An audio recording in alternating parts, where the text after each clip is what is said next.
All right. In this video, I'm going to talk about probably one of the most important skills there is in writing in the social studies, which is using evidence to support your argument. And we've talked about this a lot, but now we have an opportunity to really talk about what is evidence and what is argument. How are they different, and how do they support each other? So I'm going to look at one paragraph in this sample essay. It's the sample essay that gets high proficiency. It's a 4 on most rubrics. It's a pretty good essay. And I'm going to look at the first body paragraph, just because it's a great example. And I'm going to point out a couple of things.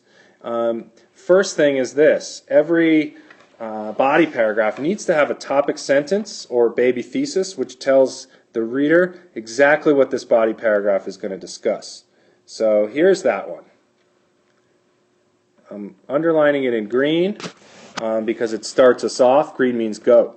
The justice of Hammurabi's Code can first be seen in several examples of family law. Okay, so this paragraph should be entirely about issues of family law. Okay, and it should prove that Hammurabi's Code is just with respect to family law, because that's the position this suggests the author is going to take. So let's check it out. I'm going to highlight, or I should say I'm going to underline level 1 evidence in yellow, and I'm going to underline argumentation or reasoning, which are the author's level 2 ideas, in red. Okay. Sometimes it's hard to separate those things, but luckily we have text to go back to, and evidence is from the text, whereas the argumentation or reasoning is from the author's mind. Okay, so here we go. In Law 148, document C.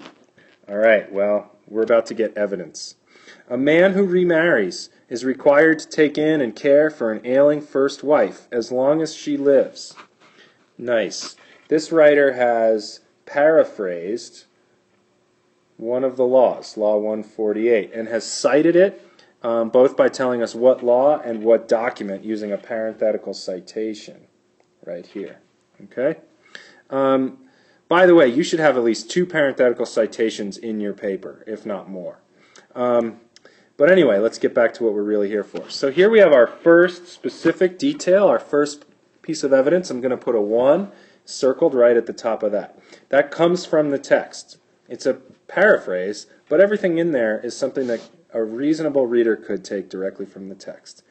Now the next little bit is the argument that the writer makes using that evidence. Here it is. Human life was valued.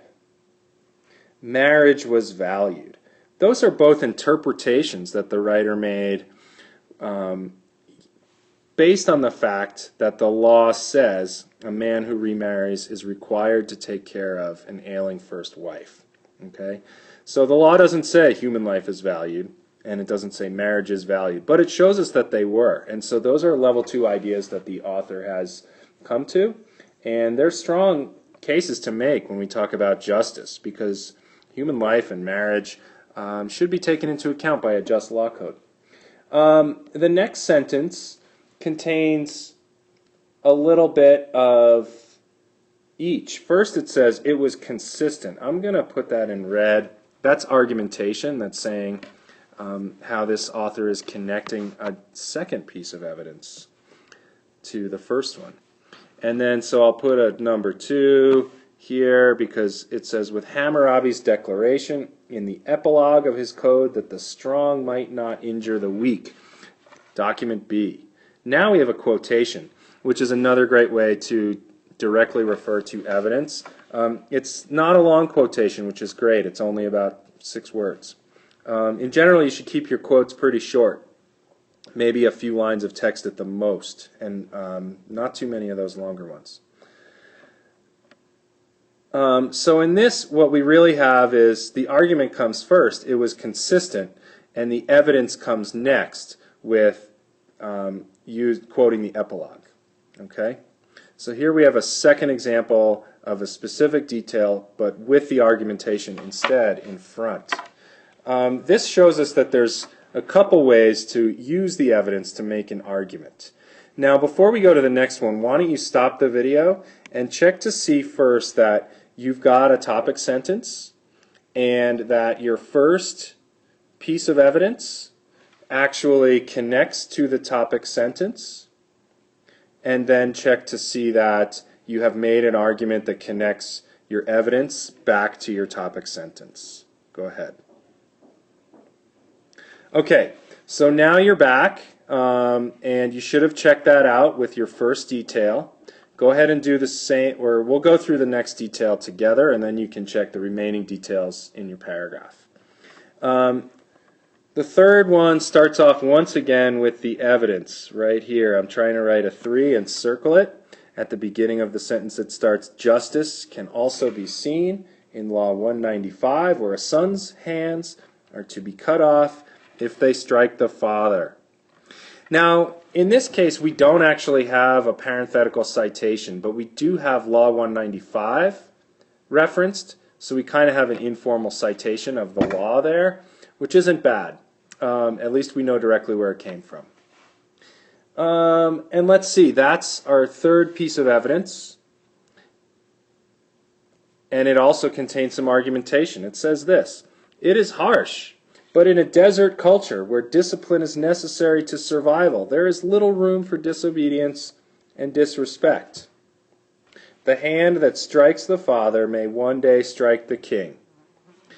Therefore, in the interest of security and respect for authority, Law 195 must be considered just. This is how the writer argues that even though Law 195 is harsh, I mean, let's face it, you lose your hand, right? However, he gives an explanation that says there's a good reason for having that, and therefore it's just. Okay, so you should go ahead and make sure that your the remaining details in your paragraph have both specific evidence and an argument that connects that evidence back to the baby thesis or topic sentence of your paragraph. Thanks for watching. Bye-bye.